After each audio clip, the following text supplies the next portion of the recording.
Hello, welcome to the Krautfunding show. I'm Volker, I'm the show host. My company is Application Systems Heidelberg. And we have a project on Kickstarter called GhostControl Inc. And we thought it would be cool if we invited other interesting projects to have this live stream show with us. And we hope we don't encounter too many technical issues. So far it's going well, but we're only 1 second in the show, I think. So let's start right away. Arvind from India was kind enough to stay up that late. Time zones are a bit of a challenge here. Hello Arvind, how are you?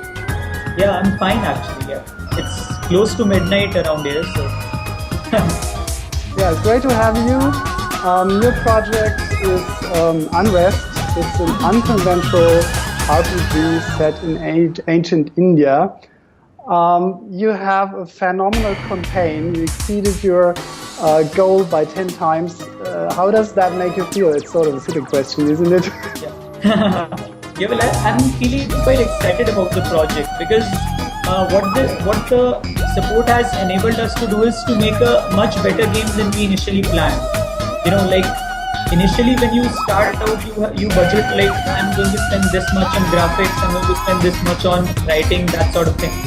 But the problem is that once you release your game, then if let's say your graphics alienate X amount of people, so then you won't really be able to compensate for that, right? Yes. So the Kickstarter has helped us to sort of overcome that barrier. So now we can make a much better looking game. So hopefully that will appeal to a lot more people than initially planned. Yeah, okay. Just a sec. Operator Bastian is in the background. I heard a comment that the music is too loud. Is there still music playing? No, I don't think there is any music. Oh, okay, so never mind. So we fixed that. Thanks for the comment, Christoph. I think one great thing about your project is it's this unusual setting in India, and to all of us Western Europeans, Americans, it's an exotic setting. Of course, for you it's home, but it looks great, and it's great to experience something that you're not very familiar with. Would you describe your project in a nutshell? Right, so Unrest is a role-playing game, but it is a different sort of role-playing game in the sense that you play as ordinary characters. Like, generally in role-playing games, what you have is you are the chosen one, that sort of thing. Yeah. So what we've tried to do is that instead of a huge narrative focused on a single character and how, like, you gather an adventuring party, that sort of thing, what we are trying to do is to focus on a small group of characters whose plots intersect with each other in a way that's usually not done in role-playing games. Plus, another thing what we're trying to do is that, like, whenever you die or reach a failure state, the game doesn't like stop and tell you to reload the game. We are inspired a bit by roguelikes here, so we just continue the plot from there, and your failure can make things easy or more difficult for the other characters. Yes, I understood that you have two very special things in your game. One is that there are like 3 values that define the relationships between the characters, and the other one is that if a player dies, he becomes part of the history in the game. So it's just another brick that is added, and it's not like you die and then you have to start all over again. Yeah, so that's the opinion system. If you're familiar with my previous games, that's one thing I've always experimented with. Like in my previous games, Atypical RPG and Will Fight for Food, we had a really unique sort of conversation mechanics. And with like the system would also take into account body language and your tones, that sort of thing. So this I feel is a sort of natural extension of that, in the sense that a single opinion value often like doesn't convey the nuances of it so much. So we have tried to break down the relationships between characters into 3 values, that is friendship, respect, and fear. So like we have a bunch of examples on our Kickstarter page on how this will help us differentiate between normal character interactions. And so far I think, yeah, that's I'm hoping it will turn out to be as good as what we've planned. Yeah, okay. Well, I guess it's something that needs to be tried out by the players to see if it's their style. And but it sounds like an interesting idea. Also, I like the fact that you said that it's absolutely avoidable to fight. So it's always a choice that the player can make, which reminded me sort of on Deus Ex, where you also have choices, and it's just not smart to kill a guard sometimes because it's noisy and it might alert other guards and stuff like that. So is my understanding correct that you always have multiple ways of solving a situation? Yeah, definitely. We have tried to have at least 2 ways open to you at all times. You know, in general, you can sort of group them into combat and conversation, that sort of thing. Although there are several situations in which you have more than 2 ways as well. Okay. So Deus Ex is a big influence for me because, like, you know, it's one of the greatest games ever. Yeah, I in think my so opinion. too. Yeah. Yeah. So what we've tried to do is with that is like in if you're a role-playing game player, you know, you play tabletop games and stuff like that, and then you move on to a computer game and you start wondering, okay, where are these thousands of people coming from? You know, like if you had a DM in front of you, you would ask them, okay, where are these hundreds of bandits coming and why are they attacking me in 5 waves? That sort of thing. Well, the answer is usually just because. Yeah. Yeah, exactly. So we've tried to to avoid that question by having each encounter mean something. So we have the pacing of the game is supposed to introduce your enemies to you and preferably like explain to you the other side of the situation. And in fact, a lot of the characters are actually on opposing sides technically of the 5 characters we have right now.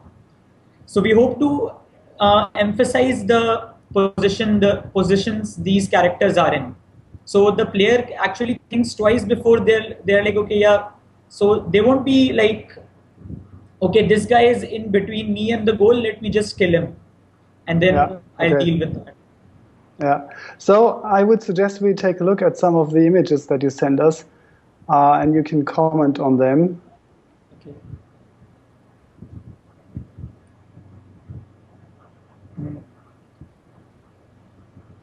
Right, so this is actually the main city as viewed from the marketplace district. You can see and this is the updated art style which we have right now.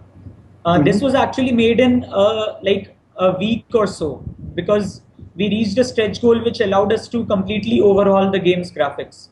So this is all super work in progress and it will improve a lot. So. Yeah, you worked on that game quite a while. I read somewhere it started like 5 years ago. Is that correct? Well, technically, I guess the engine started 5 years ago. The game itself, I've worked on for the better part of an year. So I've sort of been like I've released 2 games in the past 5 years as well. So this is more or less a continuation of what I started when I was in college, basically. Okay. So how much influence of the actual Indian culture and folk tales made it into the storyline? Yeah, a lot. For example, the Naga, which are like a race of snake people, that is like that they appear in Indian folk tales a lot.